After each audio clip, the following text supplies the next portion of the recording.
In this video, we will talk about sampling distribution of sample mean.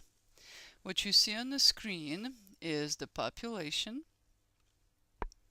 that has a certain shape and a certain mean and a certain spread, mu and sigma, mean, standard deviation, and we take in the samples, lots of samples of the same size n, and from each sample we calculate a sample mean.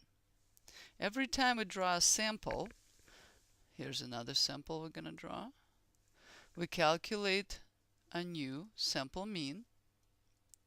So these sample means would be different and at the same time similar between each other, and if we put them all together, because they are considered to be a random variable, because they come from the random samples and we don't have any control over what we're going to get, every random variable will have its own probability distribution. We call it the sampling distribution of sample means because it's created out of multiple samples and it's made out of sample means or x bars or sample averages. This distribution of sample means will have its own shape, it will have its own center, its own mean, we're going to call it mean of x bar, and its own spread. We call it standard error of the mean, sigma of x bar. Now, why are we interested in this? When we go into further methods of statistics, inferential statistics to be specific, we want to know the relationship between the samples and populations, because everything that we're going to be using would be samples, but the conclusions and the questions that we need to answer would be about population. So we got to know, how does the population and all the possible samples that we can get relate to one another? So if you read this section 8.1 in your textbook, you'll know the rules of the relationship between the population or the parent distribution and the sampling distribution. The rules, and you have a handout on it too in your web course, the rules are as follows. If population is normal, then of course your x bar distribution would be also normal. If population is not normal,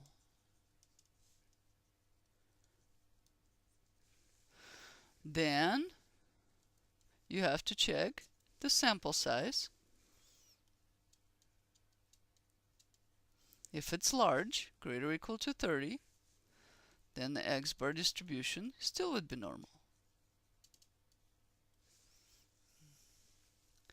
The mean of the x bar distribution would be absolutely the same as the mean of the parent population, and the standard error of the mean, or the spread of this distribution, would be the same as the standard deviation of the population divided by the square root of the sample size. Now let's see, how does that really make a connection between the population and the sample? Let's look at an example. Add another page here. Let's say I'm given a normal distribution. It represents population because I have an X symbol next to it. In the center of this distribution I have 100, which of course represents the average or the mean. And then I'm going to give you an interval within the one standard deviation. This is 120 and this is 80, which means that the spread of this distribution would be 20. So I have a population, because it's about X, it's normal, you can see the shape, the mean is 100, whatever's in the center, standard deviation is 20 because I had to go plus 20 to create 120 and minus 20 to create 80. What would X bar distribution look like? That's the question. Okay. Well, according to the rules, if the population is normal, X bar distribution would be automatically normal. The mean of this distribution has to be the same as the mean of the population, which means it's still going to be 100. The standard error of the mean, that's what we call the spread of this distribution, would be, according to the rules, the same as the population one divided by the square root of the sample size. Let's say this distribution was created with the sample size of 9, which is considered to be a small sample. Then, if we take the population standard deviation of 20 and divide it by the square root of 9, we will have 20 divided by 3, which is, if we use our calculator, about 6.67. So this right here then would be 106.67. And if we subtract it, 100 minus that, 93.3. Let's look at the situation backwards. What if I am given this type of a distribution?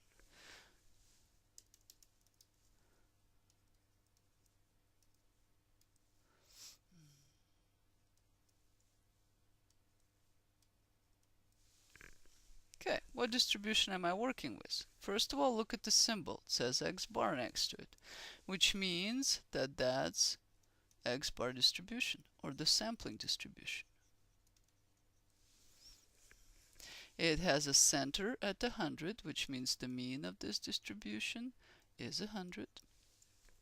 And then my first interval within one standard deviation is plus minus 10, which means the standard error of the mean, or the spread of this distribution, is 10. Let's assume that this distribution was built based on the sample size of 9.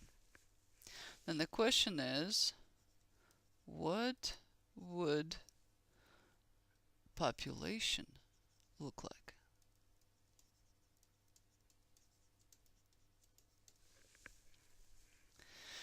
Well, according to the rules, this distribution will be normal. This X bar distribution will be normal only if population was normal, or if the population was not normal, the sample size had to be large. In our case, sample size is not large, it's actually small. So for this X bar distribution to be normal, the population had to be normal. The population had to be normal. The means of both of the distributions are the same. So that means the population will have average of 100. The standard deviation of the population connected with the standard error of the sampling distribution by using this formula. It's something that we know from the rules that connecting the two distributions. In this case, however, I know that my sample size is 9, so I can replace that with a number, but I don't know what my population standard deviation is. However, I do know what this number is. According to my distribution here, it's 10. So this is kind of an equation that I'm looking at, right? If I have this number and I have this number, I can figure out that number. Square root of 9 is 3. So standard deviation divided by 3 is the same as equal to 10. If I multiply both sides by 3, it gives me that the standard deviation, sorry, it looks a little more like 6, is equal to 30. Which means that spread here would be all the way to 130 and a 70. Population standard deviation is always bigger than the sampling distribution one. This curve is always skinnier and this curve is always wider because it's made out of averages and this made out of the actual values. Now, how can we use this information to solve problems? Let's look at a previous page. We had a population here and we had a sampling distribution made out based on that. Let's say I'm interested in figuring out the area from 125 over. Finding the area under the normal curve, if I use in a calculator, would be normal CDF. And then we're switching to our interval 125 to infinity. And then my mean 100 and 100 and my standard deviation is 20. And that should give me an answer. Let's see what it's going to be real quick using a calculator here. From 125 to infinity with 120. It gives me 0.1056 or about 10.5%. What if I want to figure out the same thing only on the sampling distribution curve? First of all, the question would sound a little different. I'm not just looking for the area above 125, which that's similar to this. Area above 125 here will represent the area above x bar being area above 125 for the x bar as an average. So the question would sound like this. Find a probability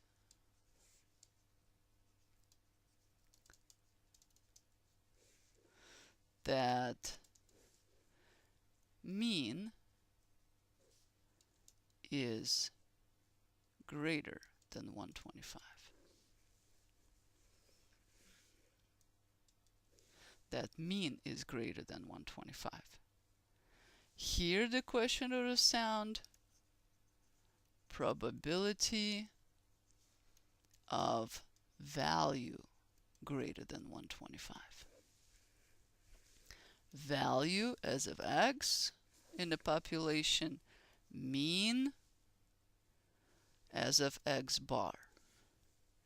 And when you switch to this distribution, they will mention a random sample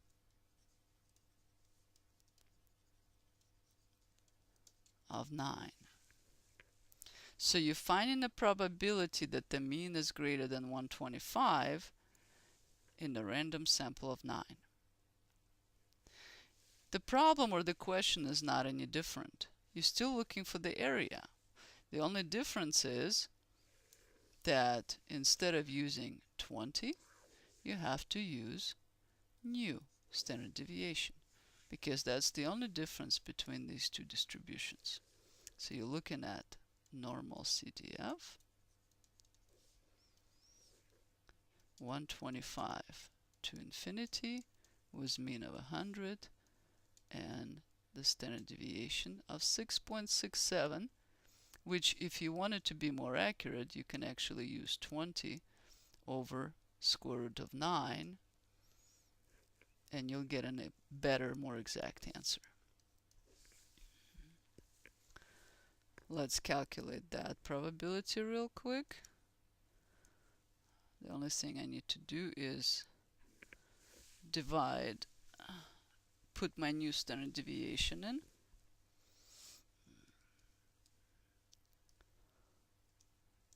And I am getting a very small answer, 1, 2, 3, 4 zeros, 8, 8. If it was about 10.5% here, it's going to be a lot less here because this curve is a lot smaller than the population curve.